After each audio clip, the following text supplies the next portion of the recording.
안녕하세요. 영리의 자유여정의 영리입니다. 여러분은 회사 생활을 어떻게 하고 계시나요? 저도 이제 회사 생활을 한 지 9년 차가 되었습니다. 저는 한 회사에만 다닌 것은 아니고 적절한 시기에 이직을 했었고 지금은 세 번째 회사에 다닌 지 아직 1년이 되지 않았습니다. 제가 재테크나 회사 말고도 다른 것들에 참 관심이 많으면서도 회사를 열심히 다니고 있고 회사에 있는 시간만큼은 최대한 즐겁게 하고 일도 최선을 다하려고 노력합니다. 어떻게 하면 회사를 즐겁게 다닐 수 있을까요? 여러분 다들 회사 일이 대체적으로 재미가 없으실 텐데요. 회사는 사실 돈 벌기 위해서 억지로 다니는 곳이라고 생각을 하죠. 실제로도 회사는 돈을 벌기 위해 다니는 곳이 맞습니다. 하지만 나는 회사 일이 재미도 없고 보람도 없으니까 회사는 대충 시간 때우고 월급 받는 만큼만 일하고 회사 밖의 취미생활로 내 인생의 즐거움을 찾겠다고 그러면 결코 즐거운 인생이 될 수 없습니다. 하루의 대부분의 생산적인 시간을 직장에서 보내는데 그 직장에서 내가 텅 빈 상태로 있으면 직장 외의 여가 시간에 아무리 대단한 취미 활동을 한다고 한들 그게 축적이 될까요? 하루하루가 모여서 그게 인생이 되는데 그 하루 24시간을 뜯어보면 8시간은 잠을 자는데 쓰고 8시간은 일하고 나머지 시간이 여가 시간이잖아요. 그래서 직장에서 즐겁지 않으면 인생의 3분의 1을 불행하게 보내는 것이에요. 깨어있는 시간으로 보면 인생의 절반이 불행한 삶이 되는 거죠. 이렇게 말하니 참 슬프지 않나요? 그렇기 때문에 우리는 인생의 상당한 시간을 보내는 직장에서 어쨌든 즐겁게 일해야 한다는 것인데요. 어떻게 하면 재미없는 회사 생활에서도 최대한 재미있고 보람차게 일할 수 있을까요? 제가 9년차 직장인이기도 하면서 3번의 이직을 한 사람으로서 깨우친 바를 말씀드려 보도록 하겠습니다.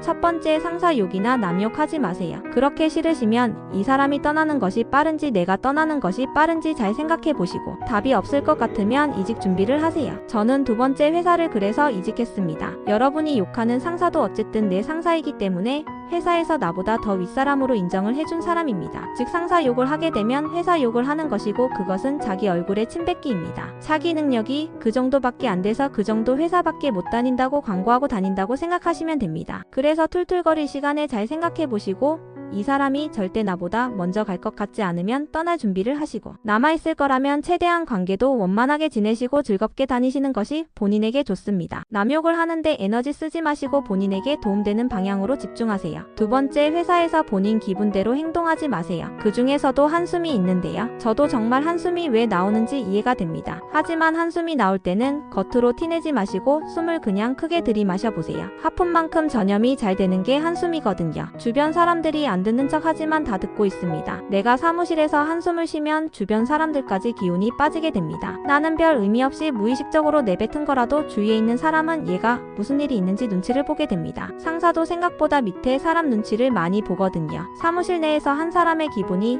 또 다른 사람의 기분에도 영향을 주고 유기적인 것이기 때문에 내가 우리 조직의 분위기를 망치고 있지 않은지 생각해보시면 좋습니다. 이것이랑 연관되는 게 개인적인 일을 사무실로까지 가져와서는 안 됩니다. 회사 생활을 잘하려면 나 스스로를 통제할 줄 알아야 합니다. 즉 마인드 컨트롤을 잘해야 하는 것이죠. 다른 사람들이 내 감정의 쓰레기통은 아니잖아요. 친절함도 결국에는 내가 기분이 좋고 내 컨디션이 좋아야 다른 사람한테도 기분 좋은 에너지가 나갈 수 있다는 것을 명심하시길 바래요. 마지막으로 현재 직장이 있으면 감사하는 마음을 가지려고 생각해보세요. 이것은 제가 현재 다니고 있는 회사에 오면서 마음먹은 것인데요. 아마 저도 별다른 일이 있지 않다면 이 회사에서 회사 생활을 마무리하지 않을까 생각합니다. 그만큼 이 회사가 좋아서라기보다 이제 3번 정도 이직을 해보니까 회사는 다 거기서 거기고 정말 너무 버티기 힘든 부분이 있지 않다면 이제 정착을 해서 지내야 한다는 결론에 도달했습니다. 직장 생활을 즐겁게 하는 법은 직장과 할 수 있는 일이 있음에 감사하는 것으로부터 시작합니다. 실제로 저는 회사를 다니면서 처음에는 영업직으로 시작했고 현재의 회사에 오면서 직무를 변경했는데요. 영업하면 힘들지 않냐고 많이들 물어보시는데 영업직은 또 나름의 장점도 있습니다. 활동이 자유롭고 법인, 카드 등 일반 직군보다 비용에서 자유로운 부분이 있죠. 저는 정말 회사 생활을 하면서 밥값과 커피값에 제 돈을 쓴 경우가 많이 없는 것 같아요.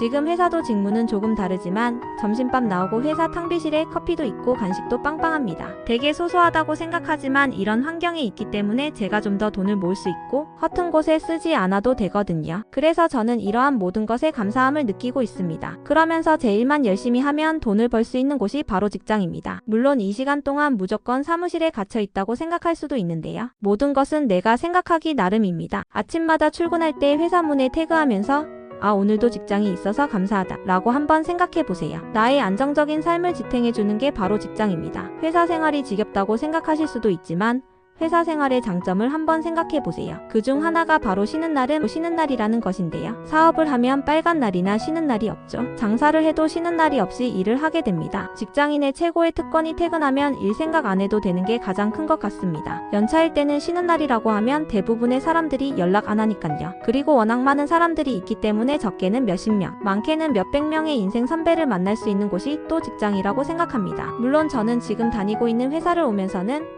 회사분들하고 깊은 관계를 맺지는 않는데요. 그게 일부러 그러는 것은 아니고 저도 어느 정도 연차가 쌓이고 이직도 몇 번을 하다 보니 자연스럽게 그렇게 된 것 같습니다. 하지만 깊은 관계가 아니라고 해서 꼭 배울 점을 찾지 못하는 것은 아니니깐요. 배울 점이 없더라도 어떤 사람의 단점이 있다면 그 단점을 보고 나는 저렇게 하지 말아야겠다 생각도 할 수 있겠죠. 그렇게 나 스스로를 발전시킬 수 있는 부분을 찾아보시면 뭐든 배울 점이 있을 것입니다. 물론 저도 언젠가는 직장 생활을 그만하게 되는 날이 올 것이고 그날을 꿈꾸긴 하지만 그동안 다니는 직장에서 불행하게 지내기는 싫고 최대한 저에게 도움이 되는 방향으로 발전적으로 지내보려고 합니다. 저도 이런 마음가짐을 먹는데 까지는 시간이 많이 걸렸지만요. 여러분들도 직장생활 후회 없이 즐겁고 재미있게 하셨으면 좋겠습니다. 오늘도 영상 봐주셔서 감사드리며 다음에도 도움되는 영상으로 찾아오겠습니다. 감사합니다.